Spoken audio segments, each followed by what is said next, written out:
తండ్రి మనసులోనికి వెళ్ళిపోతే, ఆయన ఆలోచనలతో మనం ఆలోచించగలిగితే, ఆయన మనసులోనికి మనం వెళ్ళిపోతే చాలా బాగుంటుందండి. అలా వెళ్ళే ప్రయత్నమే బైబిల్ పరిశోధన సదస్సు. అలా వెళ్ళే ప్రయత్నమే ఈ లైవ్ కార్యక్రమాల్లో మీరు వింటున్నటువంటి మాటలు. ఆయన మనసులోనికి మనం వెళుతున్నాం. ఆయన ఎలా ఉంటున్నాడు, ఏ సమయంలో ఎలా ఉంటున్నాడు, అదే కదా మనం నేర్చుకుంటున్నాం. ప్రతిదానికి సమయం.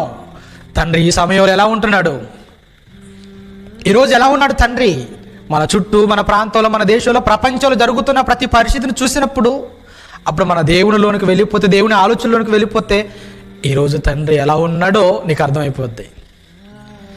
ఈ గంటలో నీ తండ్రి ఎలా ఉన్నాడు, ఈరోజు నీ తండ్రి ఎలా ఉన్నాడు, ఈ నెలలో నీ తండ్రి ఎలా ఉన్నాడు, ఆయన మనసు నీకు అర్థమైపోద్ది.